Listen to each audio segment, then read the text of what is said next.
Buck made a defense of Jill Biden as, hey, she knew things were coming unraveled and she wanted to make sure the family at large was taken care of, whether it's Hunter's pardon, whether it's the pardon for Joe Biden's brother, whether it's the pardons for Biden Corrupt Family Inc. I don't disagree with that defense. My argument, though, would be all of that could have happened even if Joe did not have to run for reelection. So to me, Jill, better than anyone, had to see Joe behind closed doors when he wasn't shot up with drugs, when he wasn't at his best ability. Remember, he was bad in public, but that was probably the best version of Joe they could put forward. Imagine all the things that she saw, as any spouse would, that showed how rapidly Joe was declining. And unfortunately, I know some of you have probably had to go through this. It's usually the spouse that recognizes dementia before anybody else does, because the spouse, either the husband or the wife, is interacting far more than anybody else would be. And so they pick up on these signals before anybody else would. And sometimes they will help to cover because they don't want to admit what they're seeing.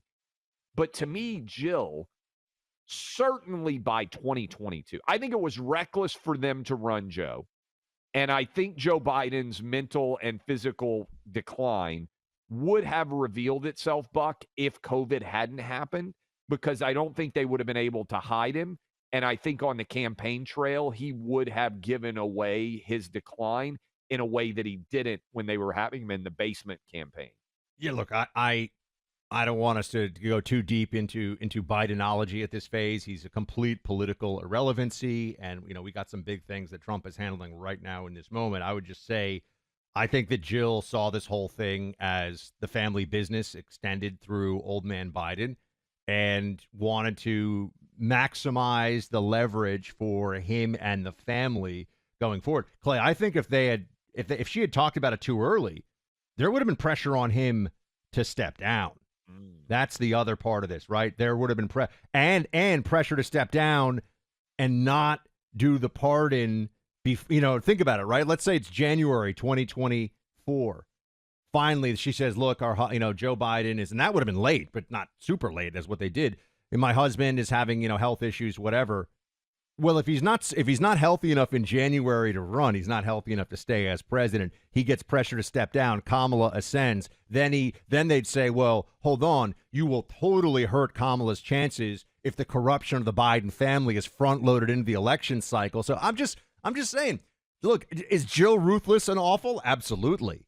Was she playing the hand that she was dealt pretty reasonably? I don't know. I sound like the Biden family lawyer over here, but I think I can see how this went down. I had this conversation with my wife, and I believe I've said it on the radio before. Yeah, that she wouldn't let you go and make a total jackass of yourself. Knowing Laura pretty well, I think that is 100% accurate. I told her, if you start to recognize that given the job that we have and given the jobs when we're talking in public, if you start to recognize behind the scenes that I am losing it, you need to be the person who says, hey, we're starting to dial back what we're doing publicly. Now, Laura actually made, my wife, a really interesting point that I think could actually work towards your Biden family defense argument here. Her defense of Jill was she knows how bad he is, but she has bought into the idea that Trump will destroy the country. And so even though her husband's brain was scrambled eggs, she was thinking to herself, for the benefit of the country, I think this is maybe how she rationalized it. I have to prop up Joe because Trump is so awful. But then, Buck, the debate happened. And then I think she shifted her anger from Trump is going to destroy the country to I hate everyone that's coming after my husband. Nancy Pelosi, Barack Obama, probably Kamala, because we've seen the frosty relationships between the two of them. And it seems like a lot of times the spouse is the one who is angrier Joe Biden can get over people being mean to him. Donald Trump may be able to get over people being mean to him. It seems quite clear they can. I bet Melania and I bet Jill and some of these political spouses don't get over it anywhere near as well. And they're actually Well, the ones that want to gut the adversaries, metaphorically I'm speaking. sure you have this in your own life, and I'm sure many of the guys listening to this the same thing. I can walk off even a cheap shot far more easily than my wife will walk off somebody else's cheap shot of Yeah. me. Yeah. Of me, right? Same thing with there's you, right? Like, people in media that I would not want them to be in the same room with her right. because of It's a things different they've it's a said about different deal. me. Like you and I'm I over might it. be like, look, whatever, but like the wife in that the background is like, oh, I've got your number. Like they don't. Yeah. It's the same thing here. And so I think what happened was her anger at Trump pivoted to her anger at the Democrat Party because she thought they were more disloyal to him than even Trump was. And Buck, when you read those pictures, she looked pretty happy when Trump came to visit the White House. I'm sorry. She didn't look like somebody who felt as if she were turning over the keys to the mansion to Adolf Hitler. I really do. She wore the red dress on election day. Do you remember this? Well, that was after Biden had been completely humiliated and, in her mind, I think betrayed. I also think that, again, I'm not the consigliere of the Biden family. I'm just trying to look at it from their side of the poker table. A little Biden devil's advocate here. I think, Clay, that she gets to walk away from this whole thing now and say Kamala completely screwed the whole thing up. You shouldn't have bailed on my Joe. He could have taken it across the finish line. And again, Biden's record, 1-0 against Trump. People can say that's insane. That's whatever. That is actually the historical record. And Jill, I think, sees it that way too. At least that's the narrative. Look, people tell themselves whatever they want to believe. We all know She this is can true outside convince of politics. herself, and they will argue, and I think this is going to be argued for years and years to come, that the Biden people will argue, I think more so in the years to come than they even are now, hey, picking Kamala was a disaster. We could have dragged Joe across the finish line. Yes, that will be the argument. You and I can sit here and argue about that as we have before, but there will certainly be a Biden camp that says that because you can't prove otherwise. And we know Kamala got crushed. By the way, I don't believe any of the stuff that says Kamala, they want her to run again. We can mark this down. Mark this down, Buck prediction, all right? There's no way Kamala is going to be their nominee the next time around, but I know that's a ways out. So here's the other thing. I don't hear anybody defending 81 million votes anymore. Have you noticed how that story just kind of vanished? And I mean, I'm just finished the new book that I was writing. Yeah. When you go look at the 81 million votes in the context of the last 10 years, 12 years of American politics, there is no way on the planet, not even Democrats now are looking around like Joe Biden getting 81 million votes is the craziest. Now, look, the rig job, COVID, did they maximize every possible way to get ballots? And yes. Did they harvest like crazy? But there's no way, Buck, 81 million votes ever happened. I'm gonna bring us now, Clay, into present day, okay, with Donald Trump this morning, the following, and you can take this and run with it.